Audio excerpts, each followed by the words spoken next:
Flashback: 5 times Obasanjo worshipped Buhari before embarking on letter-writing spree. One vitriolic letter after another. Since early last year, ex-President Olusegun Obasanjo has refused to cut Muhammad Buhari, the incumbent president, some slack. These missives are not just well-meaning, they are Jeremiah of sorts detailing the seeming failures of the Buhari-led administration. Buhari and his loyalists have not been taking the criticism from the Odo farmer lying down too. Every letter is often met with a rejoinder dripping with equal measure of bile, if not more, from Buhari's camp too. Yesterday, Obasanjo wrote another condemnatory open letter to Buhari. But it wasn't always that way between the duo. These are 5 good remarks Obasanjo made about Buhari before a wedge was driven into their relationship by God knows what. Buhari is a reformed Democrat. Prior to the 2015 general election, Obasanjo, who had dramatically torn his membership card of the People's Democratic Party, PDP, disowned Goodluck Jonathan, his former political son and PDP candidate for the election, to throw his weight behind the candidature of his fellow retired general, Muhammadu Buhari. While making his support for Buhari public, he said, "The circumstances he, Buhari, will be working under if he wins the elections are different from the one he worked under before, where he was both the executive and the legislature, and he knows this very well." Has Buhari unlearned all the democratic ethos Obasanjo claimed he had learned prior to the 2015 general election? Why does Obasanjo keep faulting the democratic credentials of the current administration?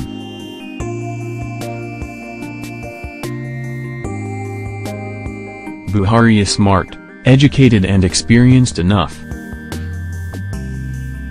In the same interview where Obasanjo declared his support public for Buhari, Obasanjo said Buhari has everything it takes to lead the country in terms of smartness, education and experience toward the right direction. He said, "Buhari is smart enough.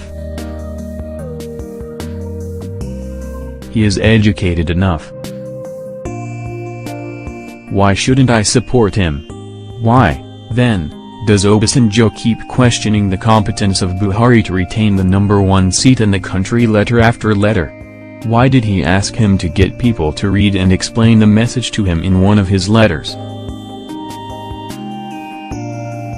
He is a trained soldier, I have confidence in him. Obasanjo called Buhari a trained soldier whose word is always his bond prior to 2015 elections. He said, "I have confidence in him. He is a trained soldier." Has that confidence fizzled out? Has Buhari brought his military training to bear on the security challenge confronting the country? Is this one of the reasons Obasanjo keeps serving him letter after letter, or there is more to soured relationship than meets the eye? Buhari has not disappointed me, he has proven me wrong on foreign affairs. Barely 2 years ago Obasanjo said publicly in an interview at his hilltop residence in Abeokuta, Ogun State, that Buhari had not disappointed him and that he even needed to revise his opinion, which he expressed about him on foreign affairs in his book My Watch. His words, "Whatever anybody says, President Buhari has not disappointed me from what I know of him." He continued, "In my book I have said that Buhari is not strong on the economy, and I did not write this to run him down. I used to think he is not strong in the area of foreign affairs, but I have realized that he has improved very well.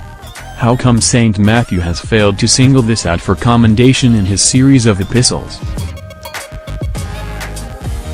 Buhari has delivered on his core areas of strength and ability." Obasanjo claimed in the same interview that Buhari delivered on his core areas of strength, which are, in his words, particularly in the anti-corruption crusade and the war against insurgency. How come the old general has never mentioned this in all his missives? We should shun outright condemnation. Obasanjo insisted that though Nigeria had not reached the promised land, we should be grateful and not condemn always. Whatever you might see as bad in Nigeria, other societies have gone through the same at some period in their history, he said. It is not for us to begin to condemn but to join hands together and consider how we can make the best out of our present. But Obasanjo, ever since he started writing his letter, has never seen anything praiseworthy about Buhari's administration. His has been a blanket condemnation of the current administration. Why has he refused to join hands with Buhari like a statesman that he often claims to be and heed the advice he gave some time ago to work together so as to steer the ship of the state to the promised land? Why can't he walk into Aso Rock and advise Buhari on the state of the nation rather than writing letters?